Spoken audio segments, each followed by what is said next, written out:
Hello students, twelfth class में अपने first lesson चल रहा था जिसके अंदर हम लोगों ने लास्ट टॉपिक किया था इलेक्ट्रिक फील्ड, विद्युत क्षेत्र के बारे में हम लोगों ने पढ़ा था कि विद्युत क्षेत्र क्या होता है कि किसी भी आवेश या आवेश वितरण के चारों स्थित वह क्षेत्र जहाँ पर कोई अन्य आवेश या आवेशित वस्तु बल महसूस करती है तो उसे क्या कहते हैं, अपने विद्युत क्षेत्र कहते हैं।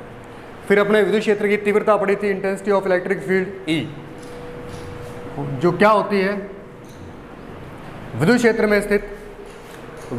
में स्थित किसी बिंदु पर परीक्षण धनावेश पर लगने वाला बल,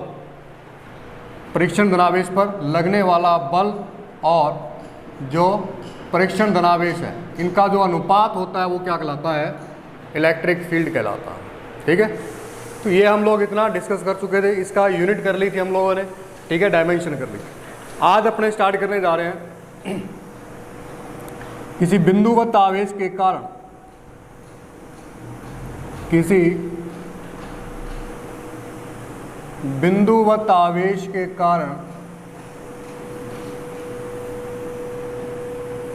विद्युत क्षेत्र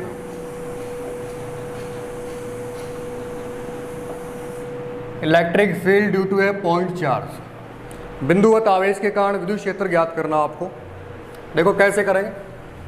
अब मान लो आपके पास यहाँ पर कोई पॉइंट चार्ज पड़ा हुआ है क्यू, ठीक है, एक क्यू पॉइंट चार्ज पड़ा हुआ है। ठीक है, इससे मान लो आर दूरी पर कोई पॉइंट पी है, आर दूरी पर स्मॉल आर डिस्टेंस पर कोई पॉइंट क्या है, पी है। ठीक है, स्मॉल आर डिस्टेंस पर है। अब पॉइंट पी पर आपको क्या फाइंड करना है, इलेक्ट्रिक फील्ड फाइंड करना। ठीक है, तो इसके लिए अपन लोग क्या करेंगे, एक टेस्ट चार्ज का यूज करेंगे। टेस्ट चार्ज को इस पॉइंट P पर रख देंगे, Q नॉट से लिखते हैं टेस्ट चार्ज को, एक पॉइंट Q नॉट P पर रख दिया Q नॉट को। अब Q और Q नॉट R डिस्टेंस पर है। ठीक है, अब हम लोगों ने पढ़ा था इलेक्ट्रिक फील्ड की परिभाषा से, विद्युत क्षेत्र की परिभाषा से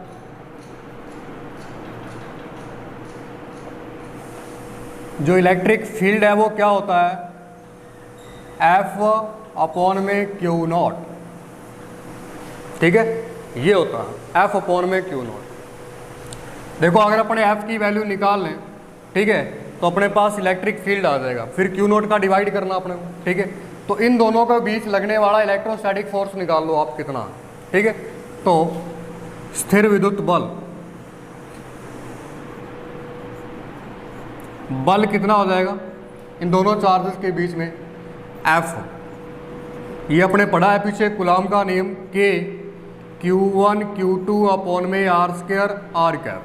ठीक है, या पहले परिणामी रूप लिख लो आप लोग, F बराबर K Q1 Q2 अपॉन में R स्क्वायर। ठीक है, ये पढ़ा आपने। तो F कितना हो जाएगा अपना, K Q1 कितना है, Q है, और Q2 कितना है, Q नॉट है, अपॉन में R स्क्वायर। तो ये अपने पास इलेक्ट्रोस्टैटिक फोर्स आ गया। ठीक है, अब F की वैल्यू समीकरण 1 में रख दो। समीकरण 1 में मान रखने पर तो इलेक्ट्रिक फील्ड क्या होता है, F अपॉन में Q नॉट। ठीक है, E की वैल्यू F की वैल्यू जैसी रखोगे आप लोग तो Q नॉट अपॉन में R स्क्वायर, और इधर अपॉन में Q नॉट। इस Q नॉट से ये Q नॉट क्या हो जाएगा, कैंसिल हो जाएगा। तो इलेक्ट्रिक फील्ड कितनी आएगी, K Q अपॉन में R स्क्वायर। ठीक है, तो ये क्या आ जाएगा, विद्युत क्षेत्र आ जाएगा। किसके कारण, किसी पॉइंट चार्ज के कारण। इसका यदि वेक्टर फॉर्म लिखोगे तो क्या होगा, इन vector form E vector K Q upon में R स्क्वायर R कैप। इसकी डायरेक्शन OP के अनुदिश होगी, R कैप ये वाली। विद्युत क्षेत्र की दिशा मैंने बताई थी आपको क्या होती है, परीक्षण धनावेश पर लगने वाले बल के अनुदिश होती है। अब ये भी पॉजिटिव चार्ज है, ये भी पॉजिटिव चार्ज है, तो ये पॉजिटिव चार्ज इस पर कौन सी डायरेक्शन में फोर्स लगाएगा, प्रतिकर्षित करेगा, तो इस डायरेक्शन में फोर्स लगेगा। तो इलेक्ट्रिक फील्ड की डायरेक्शन भी क्या हो जाएगी, ये हो जाएगी विद्युत क्षेत्र की दिशा, आर कैप के अनुदिश। तो ये अपने पास इलेक्ट्रिक फील्ड आ जाएगा। इसको आगे और भी सॉल्व कर सकते हो आप। हम जानते हैं कि आर कैप क्या होता है, आर वेक्टर अपॉन में आर का परिमाण, ये होता है, ठीक है। तो इलेक्ट्रिक फील्ड की जो वैल्यू आएगी वो क्या आएगी, के क्यू अपॉन में आर स्क्वायर, या इसका परिणामी रूप ही है तो इसको ये भी लिख सकते हो आर स्क्वायर मैग्नीट्यूड में। तो आर वेक्टर अपॉन में आर का मैग्नीट्यूड। तो इलेक्ट्रिक फील्ड कितनी आ जाएगी अपने पास, के क्यू मल्टीप्लाई करोगे तो इसके परिमाण की क्यूब हो जाएगी और ये क्या हो जाएगा, आर वेक्टर हो जाएगा। तो ये इसका वेक्टर फॉर्म हो जाएगा या सदिश रूप। तो इस प्रकार से अपने पॉइंट चार्ज के कारण क्या निकालते हैं, विद्युत क्षेत्र की तीव्रता निकालते हैं, ठीक है। और इसकी दिशा क्या होगी, ओ पी के अनुदिश लिख सकते हो आप, ओ पी के अनुदिश। आर कैप जो है यूनिट वेक्टर डायरेक्शन शो कर रहा है, जिस डायरेक्शन में फोर्स लगेगी उसी डायरेक्शन में इलेक्ट्रिक फील्ड होगा, ठीक है। तो ये होता है अपने पास पॉइंट चार्ज के कारण विद्युत क्षेत्र की तीव्रता, ठीक है। इसमें यदि आप ग्राफ बनाना चाहो तो ये अपने पास परिणामी रूप आया, समीकरण 2 दे देना इसको, ये वेक्टर फॉर्म में समीकरण 3 हो जाएगा। अपने पास इलेक्ट्रिक फील्ड कितना आया, के क्यू अपॉन में आर स्क्वायर, या इसको ये भी लिख सकते हो inversely proportional to R square. यानी कि यदि आप ये डिस्टेंस बढ़ाओगे तो विद्युत क्षेत्र क्या होगा, कम होगा, और विद्युत इस डिस्टेंस को कम करोगे तो विद्युत क्षेत्र क्या होगा, बढ़ेगा। यानी कि ये जो आर डिस्टेंस है ये अपने बढ़ा दी तो विद्युत क्षेत्र कम होगा। जैसे जैसे इस पॉइंट चार्ज से आप दूर जाओगे तो इलेक्ट्रिक फील्ड रेड्यूस होगा, कम होगा, और जैसे जैसे इस पॉइंट के आप पास होगे पॉइंट चार्ज के तो डिस्टेंस कम हो जाएगी तो इलेक्ट्रिक फील्ड क्या हो जाएगा, बढ़ जाएगा। इसमें ग्राफ शो कर सकते हो आप इस प्रकार से, इलेक्ट्रिक फील्ड और आर स्क्वायर के बीच, ठीक है। तो कैसा होता है, इनवर्सली प्रोपोर्शनल हो तो इस प्रकार से ग्राफ बनता है, ठीक है। या आप इसमें भी ग्राफ बनाते हो, इलेक्ट्रिक फील्ड और 1 अपॉन में आर स्क्वायर में। देखो 1 अपॉन आर स्क्वायर तो क्या है, प्रोपोर्शनल टू है, तो इसमें तो ग्राफ जाएगा वो ओरिजिन से जाती हुई एक स्ट्रेट लाइन हो। अगर वो आर स्क्वायर में ग्राफ पूछता है तो अब आपको इस प्रकार से बनाना, क्योंकि आर स्क्वायर के तो क्या है, इनवर्सली प्रोपोर्शनल टू है जिसका ग्राफ ये होता है, ठीक है। और 1 अपॉन आर स्क्वायर के प्रोपोर्शनल टू है जिसका ग्राफ एक स्ट्रेट लाइन होता है, ठीक है। तो इस प्रकार से अपने इलेक्ट्रिक फील्ड फाइंड करते हैं। तो अपने पास जो इलेक्ट्रिक फील्ड का फॉर्मूला आया है वो ये है, E इज इक्वल टू के क्यू अपॉन में आर स्क्वायर, ठीक है। इसमें आपको विशेष ध्यान ये रखना है कि ये जो फॉर्मूला है सिर्फ और सिर्फ पॉइंट चार्ज के लिए ही वैलिड है। किसके लिए, पॉइंट चार्ज के लिए ही वैलिड है। विशेष नोट लगा लोगे आप, ये जो फॉर्मूला है किसके लिए है, पॉइंट चार्ज के लिए ही वैलिड रहेगा। जैसे अपने में कूलाम के नियम में स्थिर विद्युत बल निकाला था तो वो किसके लिए वैलिड था, पॉइंट चार्ज के लिए वैलिड था। ये वाला के Q1 Q2 upon are square किसके लिए था, ये पॉइंट चार्ज के लिए। इस और ये जो फॉर्मूला निकाला ये भी किसके कारण निकाला, पॉइंट चार्ज के कारण, तो ये भी पॉइंट चार्ज के लिए क्या है, वैलिड है, ठीक है।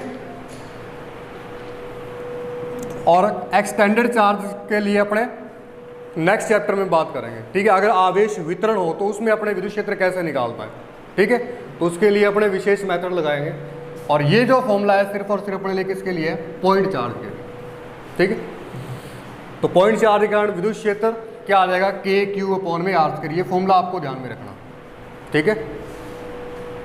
तो इस प्रकार से ड्राइव करते हैं, आपने कुछ भी नहीं किया, एक पॉइंट चार्ज लिया, पॉइंट पी है, ठीक है। यहाँ पर क्या है, क्यू नोट चार्ज रखा हुआ है, इनके बीच का डिस्टेंस क्या है, आर, ठीक है। अब इलेक्ट्रिक फील्ड की कल डेफिनेशन पढ़ी थी तो वो क्या थी, ई अपॉन में एफ अपॉन में क्यू नोट, ठीक है। इसका परिणामी रूप ले लेते हैं एक बार अपना, एफ अपॉन में क्यू नोट। अब अगर आप एफ की वैल्यू रख दो तो अपने पास सी की वैल्यू आ जाएगी, ठीक है। स्थिर विद्युत बल कितना होता है, के Q1 Q2 अपॉन में आर स्क्वायर, ठीक है। अब Q1 कितना अपना Q है और Q2 कितना है, Q नोट है, अपॉन में आर स्क्वायर। अब एफ की वैल्यू को यहाँ पुट करोगे आप, एफ की वैल्यू को यहाँ पुट करोगे तो क्या आएगा, एफ अपॉन में Q नोट है तो एफ रखोगे के क्यू नोट अपॉन में आर स्क्वायर, और अपॉन में क्यू नॉट, क्यू नॉट से क्यू नॉट कैंसिल हो जाएगा, बचेगा क्या, के क्यू अपॉन में आर स्क्वायर। ये इलेक्ट्रिक फील्ड का अपने पास क्या आ जाएगा, फॉर्मूला आ जाएगा। इसी को यदि आप वेक्टर फॉर्म में शो करना चाहो तो क्या लिख दोगे, ई वेक्टर के क्यू अपॉन में आर स्क्वायर आर कैप। ठीक है, वेक्टर क्वांटिटी है इलेक्ट्रिक फील्ड। ठीक है, आर कैप क्या है, ओपी के अनुदिश यूनिट वेक्टर है। ठीक है, क्योंकि देखो जो फोर्स लग रहा था वो भी ऐसे ही लगता है इसमें। ठीक है, जो बल लगा इस पर वो भी इसी डायरेक्शन में लगा और इलेक्ट्रिक फील्ड भी फिर इसी डायरेक्शन में होगा, इस पॉइंट चार्ज पे। फ्रिक्शन बनावे इस पर बल देखना आप।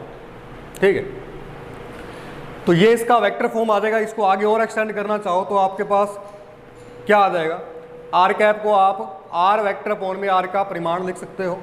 ठीक है, इसको इसी फॉर्म में लिख लो आप। ठीक है, स्क्वायर। अब के क्यू अपॉन में आर के परिमाण की स्क्वायर और आर वेक्टर अपॉन में आर का परिमाण, इन दोनों का मल्टीप्लाई करोगे तो के क्यू अपॉन में आर की क्यू अपॉन में सॉरी मल्टीप्लाई में आर वेक्टर। तो इस प्रकार से आपके पास ये वेक्टर फॉर्म आ जाएगा। ठीक है, इसकी डायरेक्शन क्या होगी, ओपी के अनुदिश होगी। यदि आप इसमें ग्राफ खींचना चाहो तो क्या है, फॉर्मूले से के क्यू अपॉन आर स्क्वायर है, यानी कि ई है वो डिस्टेंस के क्या है, इन्वर्सली प्रोपोर्शनल टू है, डिस्टेंस की स्क्वायर के इन्वर्सली प्रोपोर्शनल टू है। अगर आप इन दोनों में ग्राफ खींचो ई और आर स्क्वायर में तो कैसा आएगा, इस प्रकार से, इस प्रकार का ग्राफ जाएगा। और यही ग्राफ यदि आप 1/r स्क्वायर में खींचोगे तो वो मूल बिंदु जाती हुई एक स्ट्रेट लाइन। ठीक है, तो इस प्रकार से इलेक्ट्रिक फील्ड फाइंड करो। ये अपने जो इलेक्ट्रिक फील्ड निकाला है वो है पॉइंट चार्ज के कारण।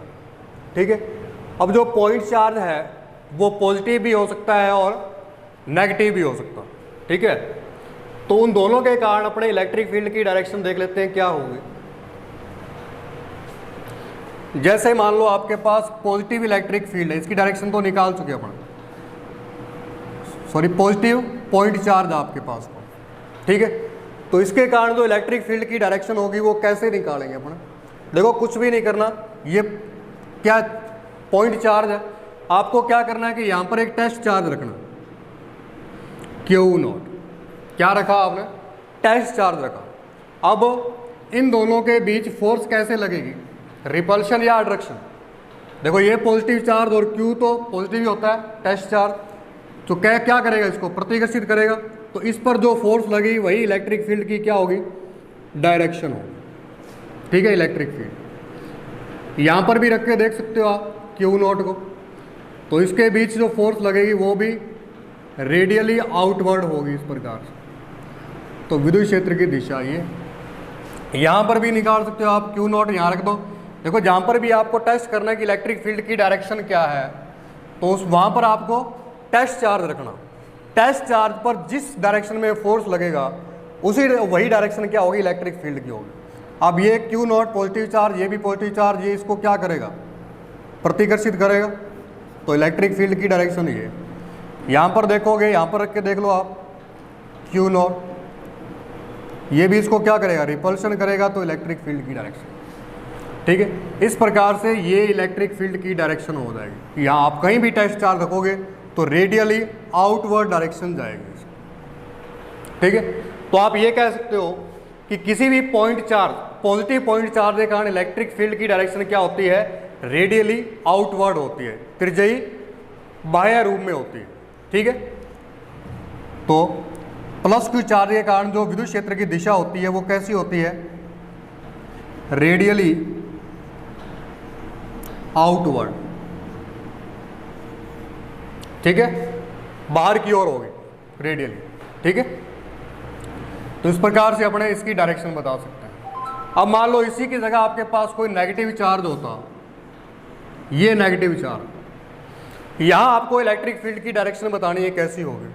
कुछ भी नहीं करना, आपको क्या करोगे, आपको एक टेस्ट चार्ज यहां रख देना, यहां एक टेस्ट चार्ज क्यू नॉट रख दोगे।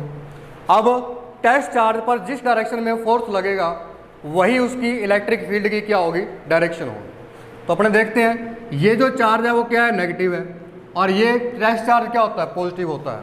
और नेगेटिव है वो पॉजिटिव को क्या करेगा, आकर्षित करेगा, प्रतिकर्षित। देखो विपरीत प्रकृति के आवेशों में क्या होता है, आकर्षण होता है। तो नेगेटिव चार्ज है वो इस चार्ज को क्या करेगा, आकर्षित करेगा। तो इस पर जो फोर्स लगेगी वो इस डायरेक्शन में लगेगी। तो इलेक्ट्रिक फील्ड की डायरेक्शन भी क्या होगी, ये होगी रेडियली इनवर्ड। ठीक है, इसी प्रकार से आपने टेस्ट चार्ज को यहाँ रख के चेक किया। ठीक है, अब ये नेगेटिव चार्ज, ये पॉजिटिव चार्ज, इसको क्या करेगा, अट्रैक्ट करेगा। तो इलेक्ट्रिक फोर्स की डायरेक्शन इस डायरेक्शन में है, तो विद्युत क्षेत्र की दिशा भी क्या होगी, यही होगी। सिमिलरली आप यहाँ भी पुट कर सकते हो इसको, जैसे क्यू नोट यहाँ रखा, नेगेटिव चार्ज पॉजिटिव चार्ज, तो क्या करेगा, ये अट्रैक्ट करेगा, इस दिशा में फोर्स लगेगा इस पर, तो इलेक्ट्रिक फील्ड की डायरेक्शन भी यही। इसी प्रकार से यहाँ पर भी रख सकते हैं आप क्यू नॉट चार्ज, इसके लिए भी क्या होगी, इनवर्ड होगी डायरेक्शन। ठीक है, तो इस प्रकार से जो नेगेटिव पॉइंट चार्ज होता है, इसके कारण जो इलेक्ट्रिक फील्ड की डायरेक्शन होती है वो क्या होती है, रेडियली इनवर्ड होती है, अंदर की ओर। ठीक है, ये विद्युत क्षेत्र की दिशा। देखो टेस्ट चार्ज से अपने पता कर लिया कि विद्युत क्षेत्र की दिशा कैसी है, आउटवर्ड है या इनवर्ड। ठीक है, तो पॉजिटिव अगर आपके पास पॉइंट चार्ज है तो इसके कारण विद्युत क्षेत्र की दिशा कैसी होगी, आउटवर्ड होगी, बाहर की ओर जाएगी। ठीक है, जो नेगेटिव चार्ज होगा उसके कारण क्या होगी, रेडियली इनवर्ड होगी डायरेक्शन, अंदर की ओर जाएगी। ठीक है, तो ये पॉइंट चार्ज के कारण क्या होगी, डायरेक्शन हो जाएगी इनवर्ड। ठीक है, तो यहां तो क्या होगी, ये आउटवर्ड होगी, यहां क्या होगी, इनवर्ड होगी। ठीक है, तो ये 2 पॉइंट चार्ज है, पॉजिटिव और नेगेटिव। ठीक है, तो ये आपको विशेष ध्यान रखना है कि पॉजिटिव पॉइंट चार्ज है तो उसकी डायरेक्शन रेडियली आउटवर्ड होगी। ठीक है, बाहर की ओर होगी। ठीक है, और अगर आपके पास नेगेटिव चार्ज है तो रेडियली इनवर्ड डायरेक्शन होगी। ठीक है, क्योंकि जब भी आप न्यूमेरिकल करोगे इसके, तब आपको डायरेक्शन शो करनी होगी।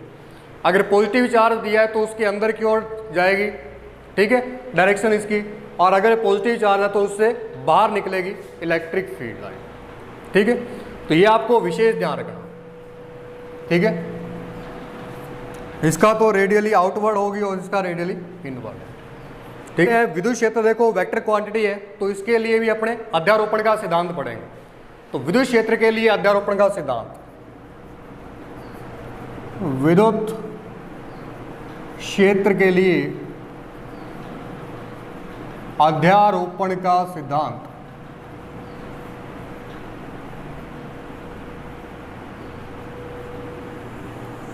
प्रिंसिपल ऑफ सुपरपोजिशन, देखो कितनी बार कर रहे हैं आपने इसको, तीसरी बार कर रहे हैं, पढ़ रहे हैं अब इसको। सबसे पहले अपने ऑप्टिक्स में पढ़ा था, जब अपने इंटरफेरेंस पढ़ा था, फिर अपने इलेक्ट्रोस्टैटिक फोर्स के लिए प्रिंसिपल ऑफ सुपरपोजिशन पढ़ा। अब अपने किसके लिए पढ़ रहे हैं, विद्युत क्षेत्र के लिए पढ़ रहे हैं। ठीक है, तो विद्युत क्षेत्र के लिए प्रिंसिपल ऑफ सुपरपोजिशन क्या होता है, देखो यदि आपके पास बहुत सारे पॉइंट चार्जेस पड़े हुए हैं, ठीक है, यदि बहुत सारे पॉइंट चार्जेस पड़े हुए हैं, तो किसी पॉइंट पे इलेक्ट्रिक फील्ड, जो नेट इलेक्ट्रिक फील्ड होगा वो क्या होगा, सभी आवेशों के कारण उत्पन्न विद्युत क्षेत्रों के सदिश योग के बराबर होगा। जैसे आपने विद्युत बल के लिए पढ़ा वैसे ही इसके लिए। जैसे देखो मान लो यहाँ पर क्या है, एक पॉइंट है, ठीक है, इसके आसपास चार्ज पड़े हुए हैं, ये Q1 पड़ा हुआ है, ये Q2 पड़ा हुआ है, ये Q3 पड़ा हुआ है, ये Qn पड़ा हुआ है, डैश डैश, बहुत सारे चार्ज पड़े हुए हैं। ठीक है, इस पॉइंट O पे आपको क्या फाइंड करना है, नेट इलेक्ट्रिक फील्ड फाइंड करना है कि इस पॉइंट पे नेट इलेक्ट्रिक फील्ड क्या होगा। ठीक है, तो according to principle of superposition क्या होगा कि इन सभी आवेशों के कारण जितना इलेक्ट्रिक फील्ड प्रोड्यूस होगा उनके सदिश योग के क्या होगा, बराबर होगा। तो आप इसका स्टेटमेंट लिखना चाहो तो लिख सकते हो, अनेक आवेशों की उपस्थिति में, अनेक आवेशों की उपस्थिति में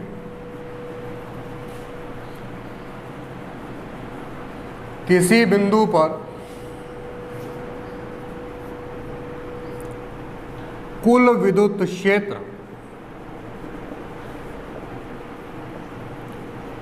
कुल विद्युत क्षेत्र अन्य आवेशों के कारण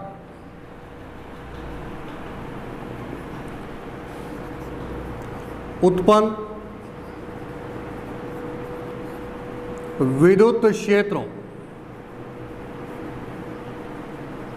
के सदिश योग के बराबर होता है। यही अपने उसमें किया था, ठीक है। तो नेट इलेक्ट्रिक फील्ड आपको फाइंड करना है पॉइंट ओ पे, ठीक है। तो मान लेते हैं आपने Q1 के कारण O पर जो इलेक्ट्रिक फील्ड है ये R1 डिस्टेंस पर है यहाँ से, इसके कारण इलेक्ट्रिक फील्ड की डायरेक्शन मान लो ये है।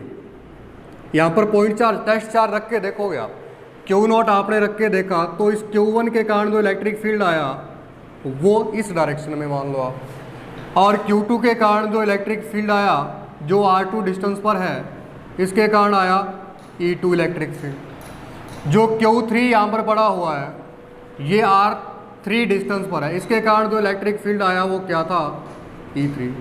और डैश डैश Qn है जो Rn डिस्टेंस पर है, इसके कारण जो नेट इलेक्ट्रिक फील्ड जो आया वो क्या है E है।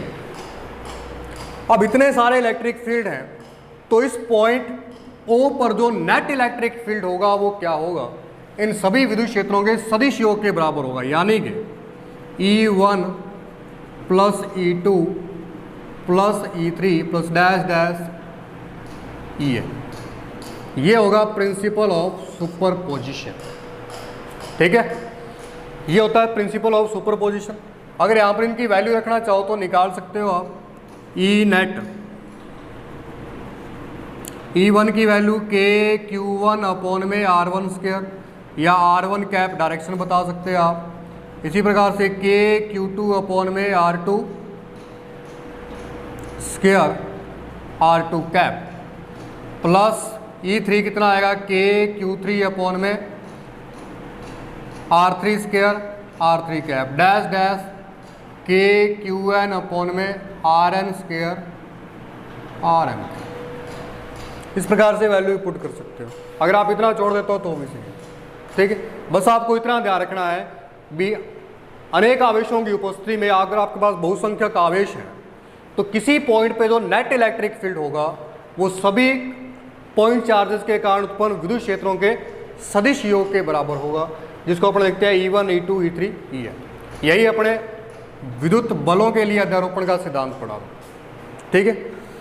तो आज अपने इतने पढ़ेंगे, कल इस पर न्यूमेरिकल करवाएंगे 2-3 आपको, ठीक है, जिससे आपको पता चल जाएगा। बाकी अपने विद्युत बल पे न्यूमेरिकल कर लिए थे, इस पर अपने 3-4 न्यूमेरिकल और करेंगे जिससे आपको अच्छे से क्लियर हो जाएगा कि अध्यारोपण का सिद्धांत होता क्या, ठीक है। तो आज के लिए इतना ही, थैंक यू।